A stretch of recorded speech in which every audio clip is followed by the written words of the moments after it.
3 on our COVID channel.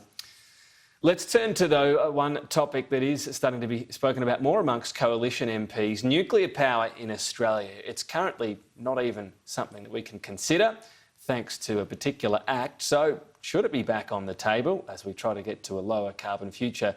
One person against that is Josh Wilson. He's the Shadow Assistant Minister for the Environment. Thanks for your time. Seen a few of your pieces out there on this, pushing back, if you like, against a few different people. So elements of this include small modular reactors. A lot of people see this as the biggest hope for nuclear, that it could play a part. I know they're in the development phase at the moment. So where do you sit on these? Could it be an answer if the hopes and dreams of people on the potential of this technology come true? Well, anything's possible, but you have to look at the record and the history of an industry that's now 70 years old, and it's a history that doesn't seem to include what I describe as bright new things, bright new nuclear fantasies at various points along the timeline. I mean, we're basically told that these new generation nuclear technologies will be with us soon in about 10 years' time, and that's been the case for the last 30 years. But going back to your introduction, I mean, it's not right to say that we can't consider nuclear power in this country. In fact, we seem to do nothing but talk about it. Talk about it, but we can't consider doing it right now. What's the difference? We look at everything in policy terms. We take economic and scientific advice, and the economic and scientific advice is crystal clear that there's no business case and no energy policy case for nuclear power in Australia. The Switkowski review in the early 2000s found that. We had Ziggy Switkowski back to the parliamentary inquiry, which I was the deputy chair of the committee that held that inquiry in the second half of 2019. So it reported only a little bit more than 12 months ago.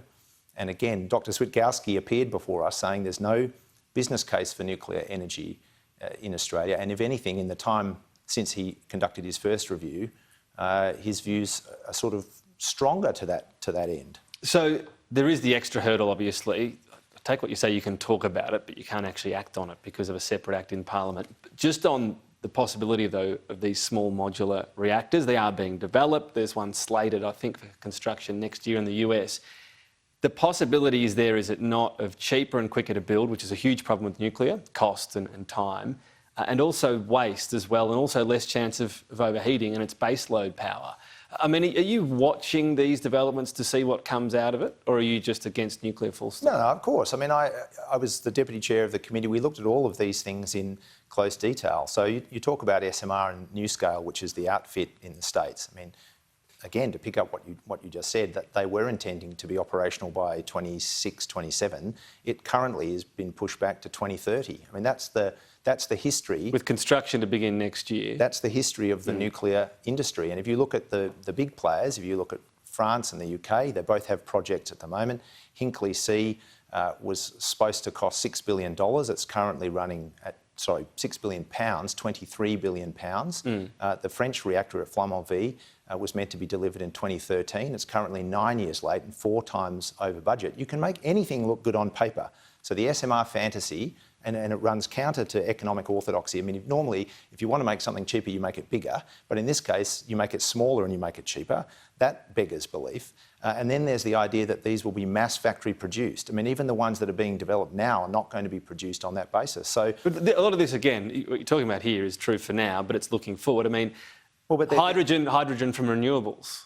We're putting a lot of store and hope into that. But that actually happens right now, right? Right now in Australia, right now in Western Australia, there's a project that uses solar power and an electrolyser, but and it creates hydrogen. But the cost and scale of that right now is completely unfeasible, right? Well, it's not completely unfeasible, but the cost is way too much. We're not efficient enough at transforming it yet. So no, that has issues now. But Tom, it's possible, which SMRs are not, right? And it's happening now, which SMRs are not, and SMRs are getting further away. And the cost curve for renewables and storage is coming down, whereas actually there's been no learning in nuclear technology. Costs, if anything, are going up. Ziggy Switkowski said the same. All the evidence is to that effect. And you look at these things, the reality of them, they require a huge regulatory framework with costs attached. They require government support to the tune of millions of dollars, which is the case for the project that NuScale is developing, and power purchase agreements that reach into the medium term. The Hinkley C project in the UK is based on a 35-year power purchase agreement, the strike price of which is $175 per megawatt hour. That's twice the current price in the wholesale market in Britain today. You call nuclear energy risky, poisonous and creating waste nobody knows how to store. Should we even be exporting uranium?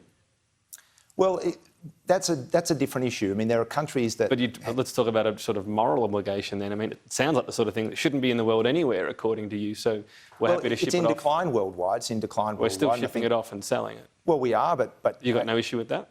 Well, we supply uranium to countries that have made their own sovereign decision about civilian nuclear energy capacity, and that's the choice that they've made. As long as we do that in a safe way, then that's acceptable. But nuclear worldwide is in decline. Josh Wilson, appreciate your time today.